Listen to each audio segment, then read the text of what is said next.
If we go to the verse below it, it says, and Father, give me the glory that I had with you before the world was. So you believe that to be a verse that claims that Jesus is divine because he was with God in the beginning.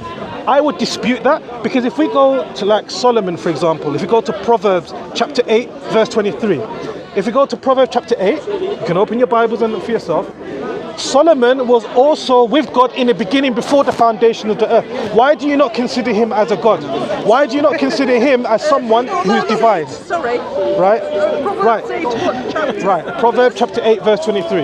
God says, in fact, we should go to it right now. Appointed from eternity. How are we doing with the time? Yeah, he was appointed. How are we doing with the time? Right. He Knew he was coming. Right. But he didn't know it. According to God's own word, he says he was with him in the foundation. He was No appointed. Christian. God knew he No, let me finish, and then I'll allow you to respond to any points I'm making. If you feel like I'm saying something that's wrong, then you can refute me. It's very wrong. Okay, good. Then you can refute me afterwards. Say that. I'm saying to you, right? Also, in Melchizedek, in Hebrews chapter 7, verse 1, Melchizedek has no beginning and no end of life. Why do you not consider him as God too? Why do you just say Jesus is God when Melchizedek has no beginning, no end? So please answer these queries that I'm saying to you. Please. No one is Okay. talking about having the glory. Right, so you brought up Proverbs chapter 8, okay? Who's speaking about that? Who's it speaking about? It's not, it doesn't mention Solomon there. It's talking about a lady called Wisdom, okay? Wisdom is personified as a lady, okay? Wisdom is with God because God is wise. Wisdom is with God before the foundation of the world, okay? That's Proverbs chapter 8. It does not say Solomon there, okay? Right, secondly, your second passage, what was the second passage? After Proverbs 8 you mentioned... I was appointed from eternity, Yeah. from the beginning.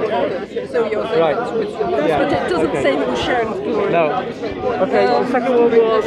What did you say? Oh, Melchizedek. Okay, Melchizedek. Yes, Book of Hebrews says that Melchizedek Representation of Christ. had no beginning and no end. Okay, because unlike most of the other prophets and most of the other patriarchs in the Old Testament, their birth and their death is recorded. Okay, who their father was, who their mother was, etc. Yeah, and what age they died. That's not recorded about Melchizedek. The Book of Hebrews says that that Melchizedek is like Jesus, or Jesus is like Melchizedek, in that Jesus is truly eternal. Okay, Melchizedek is a picture of Jesus. We do know that when Jesus was born, who his mother was. We do know when Jesus died. Okay, so but Jesus is eternal. Okay, Jesus is the eternal one, and in that sense, yes, he has no beginning and no end. And Melchizedek was a picture of Jesus. Melchizedek was also a picture of Jesus because he was both a priest and a king. Okay, Jesus is a priest. He is the one who takes the sacrifice to the Father and enables us to have communion with God, fellowship with God.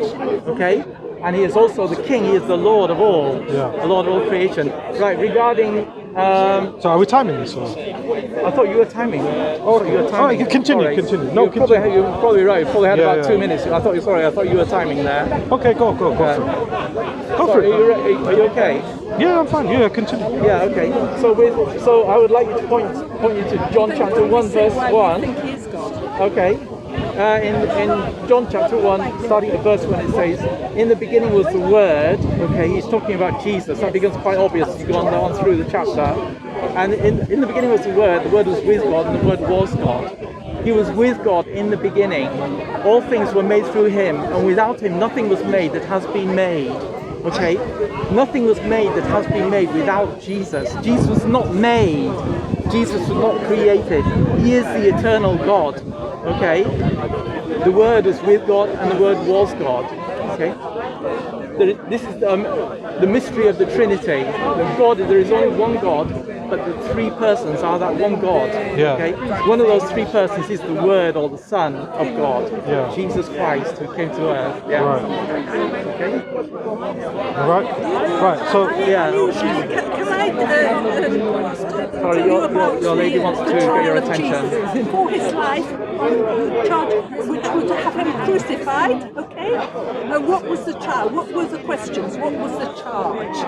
So Pilate says, tell us if you are the Christ, the Son of God. And Jesus says, and remember he's on trial for his life.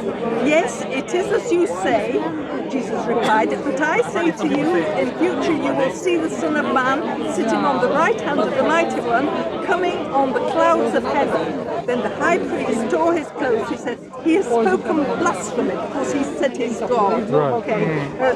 Why do we need any more witnesses? Look now, we have heard the blasphemy. He is worthy of death. Now, if Jesus had said, you misunderstood me, I'm not saying I'm God, he would not have been crucified. There would be no need for it. Okay. It's the same in other places where the Jews accuse him of making himself equal with God. Jesus doesn't say, no, you're mistaken. No, he never did. No, Right, okay. no.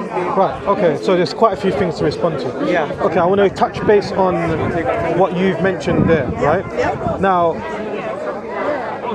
are we going to believe the accusers of Jesus? Listen carefully to what you're saying here, right?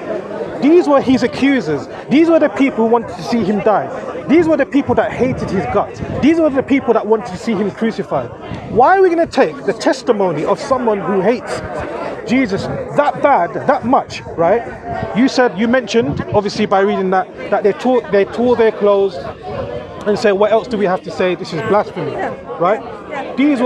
This is what they accused him of. Yeah. Jesus this did. This is somebody observing. Okay, Yes. right. Now,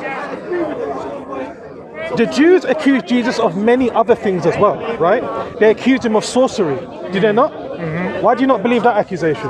They accused him that he was possessed by the devil. Why do you not believe that accusation?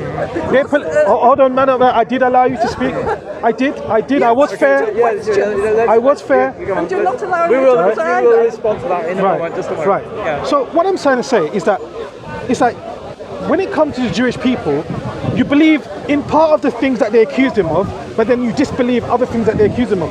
My argument to you is be consistent. If you're just saying, that they turned around and said, you're claiming to be God, what else do we have to say? We got the Hebrew word shuhud, we got the witnesses, they tore their clothes up and they said, what else do we have to say? We're going to crucify you, right? Believe all the other accusations. Don't just believe one section of it. That's the first point. The second point, right, is that verse is actually a false prophecy because it says, you shall see the Son of Man come in the cloud of heavens. You shall see it. But did they see it? No, they didn't. Right? So if you want to really take it from a prophetic point of view, that's actually a false prophecy. No, it's quoting. No. Yeah, he said, you will see the Son of Man come in the cloud of heavens. Okay. Did they see it? Okay. No, so did they? I'm asking you. Is it my turn to respond now? No. It's actually rhetorical. Okay. Right? It's a rhetorical. Purely because I was being patient, I listened without any interruption, right? Anyway, the second point, or the third point I'd like to make, is you raised several points. Right. If we go back to Proverbs, have a response now. Well, yes, you've asked a lot of questions. There's been a lot of points there, yeah. It's very difficult to remember all of them. Yeah. I'm trying my best to remember half the things you guys First said. thing about the Jews, of course, when the Jews crucified Jesus for blasphemy, yes, Jesus was making a divine claim there by quoting from Daniel chapter 7, okay? Daniel chapter 7 verse 13 to be more exact, okay?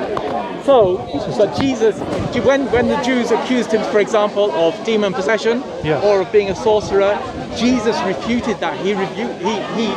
He spoke against that. Yeah.